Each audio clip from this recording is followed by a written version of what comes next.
Good morning students. तो शब्द विचार का बिंदु हम पढ़ रहे थे। शब्द विचार में विकारी और अविकारी शब्दों के बारे में हमने पढ़ा। पिछले जो कालांश में दो भेद शब्द के हमने पढ़े, प्रयोग के आधार पर शब्द के भेद। तीसरा प्रकार है अपना शब्द का प्रयोग के आधार पर शब्द भेद। प्रयोग के आधार पर शब्द भेद में सबसे पहला जो प्रकार था अपना नंबर 1 विकारी शब्द। विकारी शब्द की परिभाषा मैंने आपको कल बता दी थी, ठीक तरह से एक बार फिर रिपीट कर देता हूं कि जिन शब्दों में लिंग वचन कारक काल के अनुसार परिवर्तन आ जाता है वो विकारी शब्द की श्रेणी के अंतर्गत आते हैं। संज्ञा, सर्वनाम, विशेषण और क्रिया के जितने भी शब्द हैं वो विकारी शब्द की श्रेणी के अंतर्गत आते हैं। विस्तार से आप पढ़ चुके हैं, फिर बोर्ड में एक बार लेकर के आपको बता देता हूं, उसकी परिभाषा कर लेते हैं। पहले वे शब्द जिनका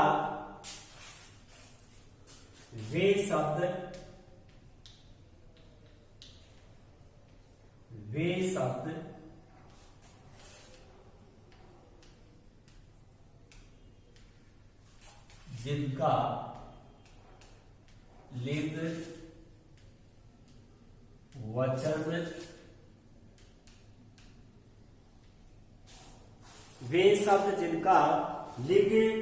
वचन कारक एवं काल के अनुसार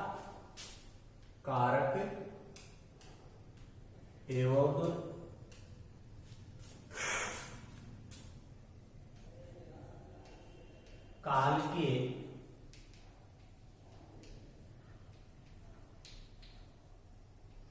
अनुसार रूप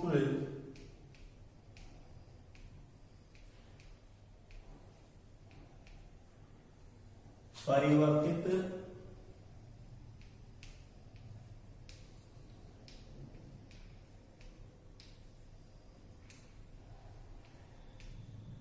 हो जाता है। लिंग वचन कारक काल के अनुसार रूप परिवर्तित हो जाता है, विकारी शब्द कहलाते हैं।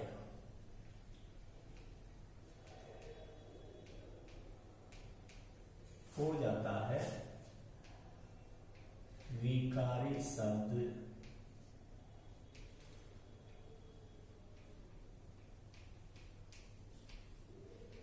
कहलाते हैं। विकारी शब्द कहलाते हैं, ठीक है बात। विकारी शब्दों में समस्त संज्ञा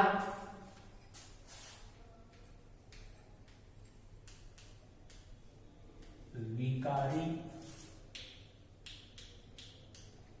शब्दों में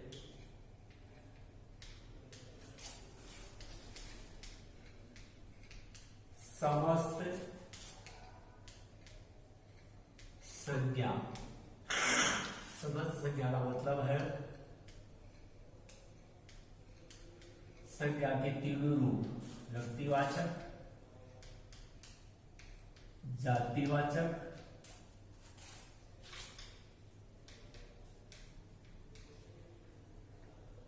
भाववाचक, यानी समस्त संज्ञा और सर्वनाम,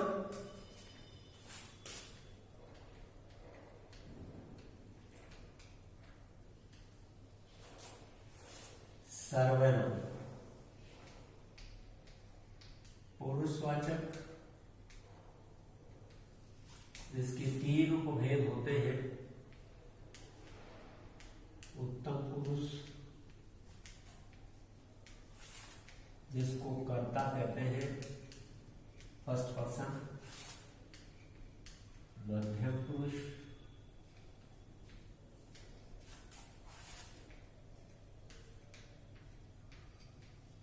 ये वक्ता होता है, कर्ता भी हो सकता है, वक्ता भी कह सकते हैं। ये श्रोता होता है, सुनने वाला। थर्ड पर्सन अन्य पुरुष, जिसके विषय में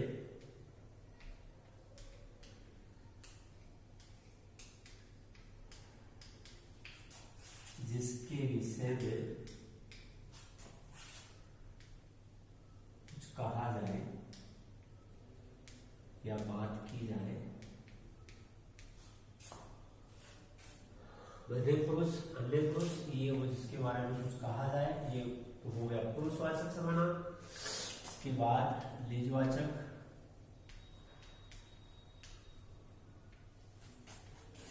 निश्चयवाचक,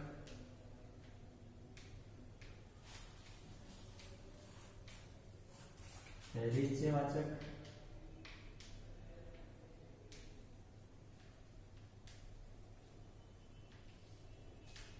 संबंधवाचक,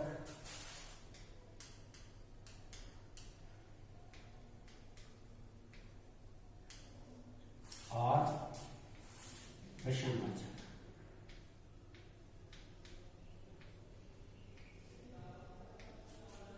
ये सर्वनाम होते हैं। 6 हो गए। पुरुषवाचक 1 हो गया, 2 3 4 5 6 सर्वनाम हो गए, संज्ञा हो गई। और उसके बाद संज्ञा, सर्वनाम, विशेषण।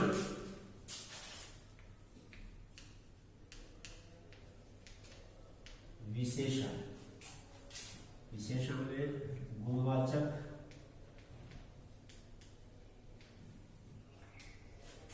विशेषण,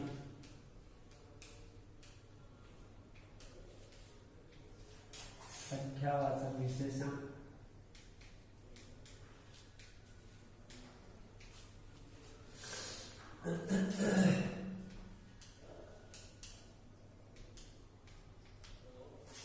परिमाणवाचक विशेषण,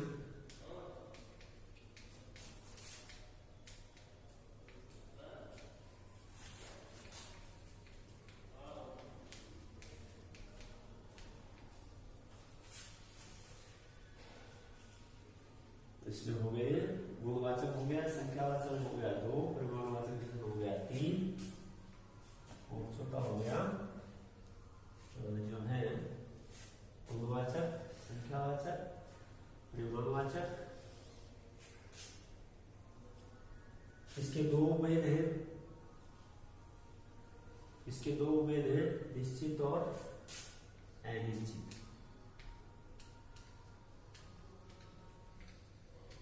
निश्चित परिमाणवाचक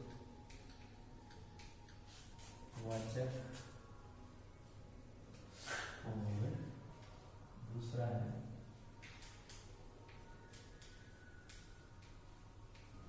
अनिश्चित परिमाणवाचक।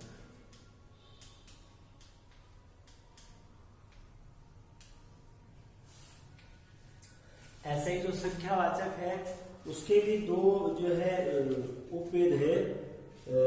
उसमें संख्यावाचक, निश्चय संख्यावाचक और अनिश्चय संख्यावाचक।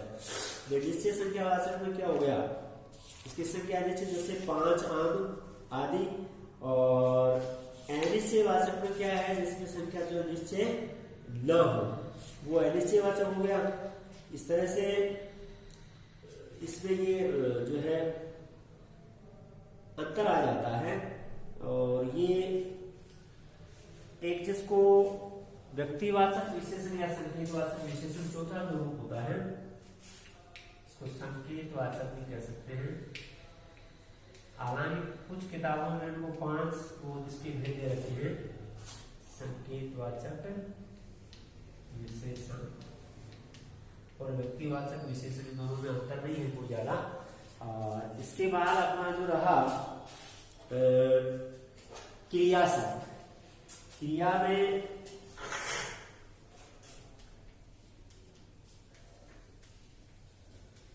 में जो है पहले होती है सकर्मक क्रिया, और इसका दूसरा भेद है उपसर्ग लग गया अकर्मक क्रिया। सकर्मक अकर्मक के बारे में आप भली भांति जानते हैं। सकर्मक क्रिया वो होती है जिसका प्रभाव सीधा कारक पे पड़ता है, अकर्मक क्रिया वो होती है जिसका प्रभाव सीधा कर्ता पे पड़ता है। ये बात आपको ध्यान में रखने की है। सकर्मक अकर्मक की पहचान के लिए जब हम प्रश्न करते हैं, अगर उसका जवाब मिलता है तो वो सकर्मक है, अगर उसका उत्तर नहीं आता है तो वो क्रिया अकर्मक क्रिया कहलाती है। तो ये तो अपना हो गया विकारी शब्द, ठीक है। अब देखो अविकारी शब्द के बारे में आपको बता देता हूं मैं।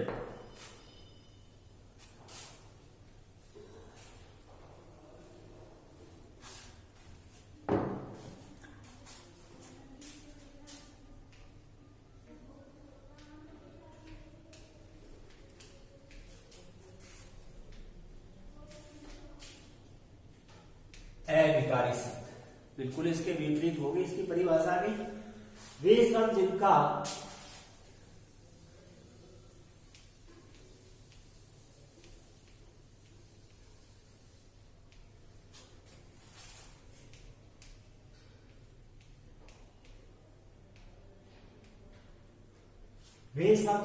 जैसा आपने उसमें लिखा था लिंग वचन कारक काल, तो वे शब्द जिनका लिंग वचन कारक एवं काल के अनुसार, जिनका लिंग वचन कारक एवं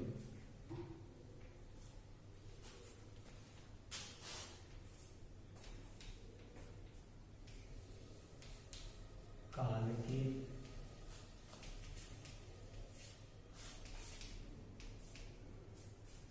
जिनका लिंग वचन कारक है काल के अनुसार परिवर्तित नहीं होता,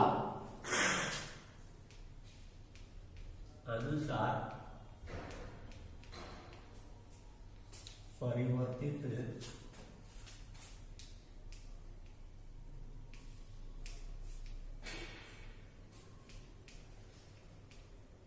नहीं होता, वे शब्द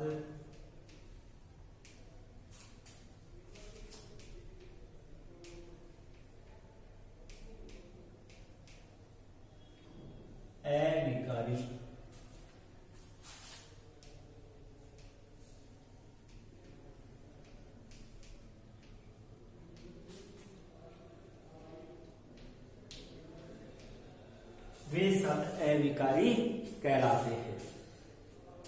इसमें क्या होता है, अविकारी या इसे एक बात और, इसमें अविकारी या पहले मैं बता देता हूं आपको, अव्यय कहलाते हैं। अविकारी कह दो चाहे अव्यय कह दो एक ही बात है, क्योंकि समास के जो भेद अपन ने पढ़े थे उसमें सबसे पहला जो है अव्ययभाव समास पढ़ा था। अव्ययभाव समास के बारे में मैंने आपको बताया था, जिसका प्रथम पद जो है अव्यय होता है या समस्त पद। प्रथम पद अव्यय का मतलब उसमें लिंग वचन कारक काल के अनुसार कोई परिवर्तन नहीं होता। जैसे यथाशक्ति, शक्ति सबसे पहले यथा लगाया, यथा शब्द में कोई परिवर्तन नहीं होगा। यथा शब्द हो, संभव से पहले यथा लगाया, कोई परिवर्तन नहीं होगा। यथोचित, जितना उचित हो सके, यथा शब्द में कोई अंतर नहीं आएगा। तीनों शब्दों से पहले यथा शब्द लगा तो यथा यथा ही रहेगा। ऐसे ही प्रतिदिन, प्रतिपल, प्रतिमाह है, प्रति विद्यार्थी, प्रति रात्रि, प्रति शब्द में कोई उसमें कोई फर्क नहीं आएगा। ऐसे ही जो पुनरावृत्ति वाले रिपीट जो शब्द होते हैं वो भी अव्यय शब्दों की श्रेणी के अंतर्गत आते हैं। जैसे रातों रात, हाथों हाथ, ये शब्द रात ही रात में एक हाथ से दूसरे हाथ, तो ये अव्यय या अविकारी एक ही बात है, दोनों में कोई अंतर नहीं होता है। अव्यय शब्द कहलाते, ठीक है। इन शब्दों का रूप सदैव वही बना रहता है। इन शब्दों का रूप, इन शब्दों का रूप सदैव वही बना रहता है।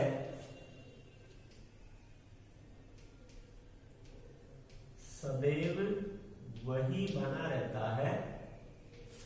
एक बात, यदि कोई परिवर्तन नहीं होता है, कोई किसी भी तरह का परिवर्तन नहीं होता, इसलिए इन्हें अव्यय कहा जाता है। इसलिए इन्हें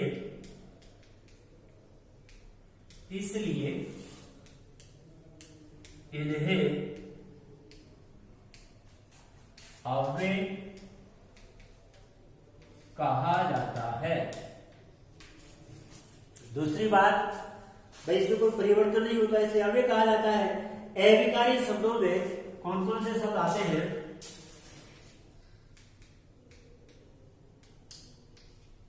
अविकारी शब्दों में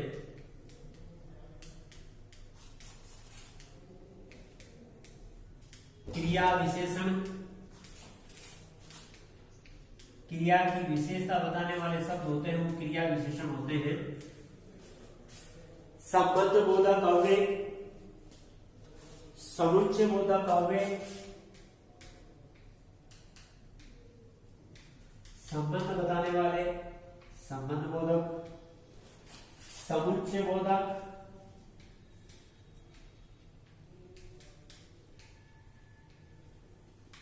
समूह का बोध कराने वाले, और इसके अलावा तथा विश्वादि बोधक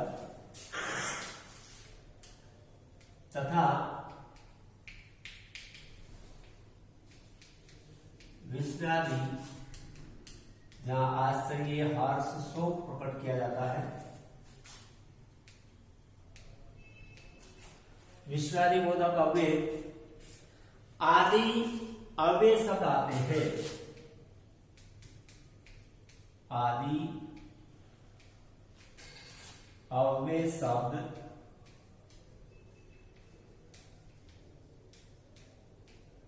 आते हैं। तो इस तरह से ये क्रिया जो विशेषण है, इसके बारे में अपन पहले पढ़ चुके हैं। क्रिया के जो भेद पढ़े थे उसमें अपन ने ये पढ़ा था कि कर्म के आधार पर क्रिया के दो भेद थे, सकर्मक और अकर्मक। और क्रिया विशेषण का मतलब है क्रिया की विशेषता बताने वाले शब्द क्या कहलाते हैं? क्रिया विशेषण कहलाते हैं। तो ये अपन उसमें पढ़ लिया था। और ये इसके अलावा क्रिया विशेषण यानी ऐसे अव्यय शब्द जो क्रिया की विशेषता बताते हैं उन्हें क्रिया विशेषण कहते हैं।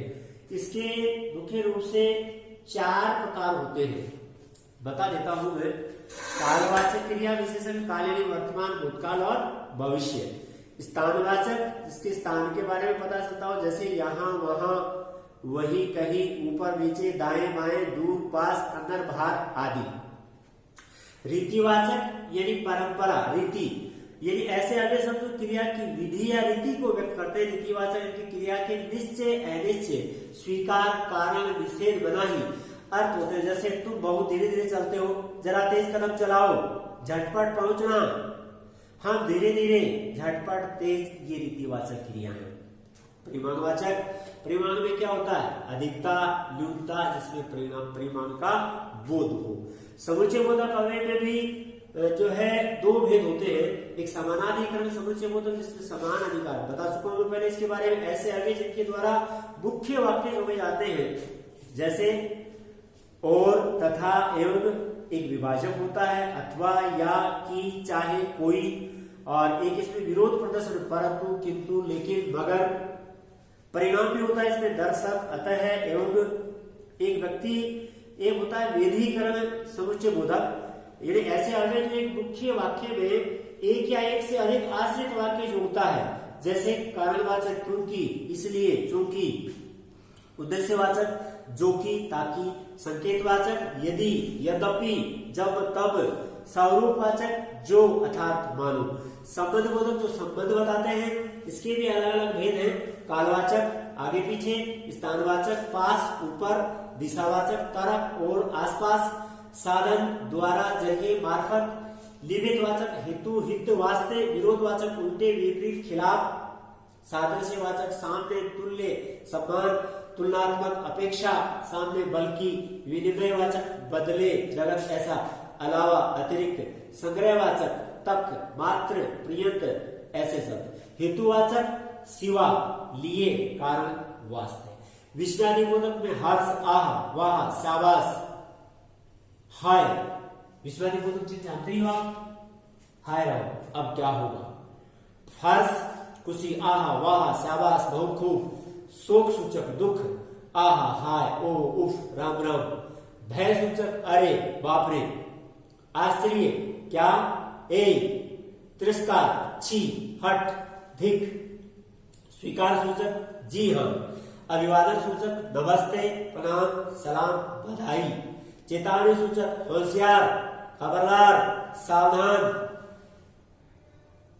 कृतज्ञता प्रकट करना, एक होता है कृतघ्न, एक होता है कृतज्ञता। धन्यवाद, शुक्रिया, जिंदाबाद। तो इस तरह से ये अपना शब्द के दो भेद प्रयोग के आधार पर विकारी और अविकारी, बाकी आगे अध्ययन कल करेंगे। धन्यवाद।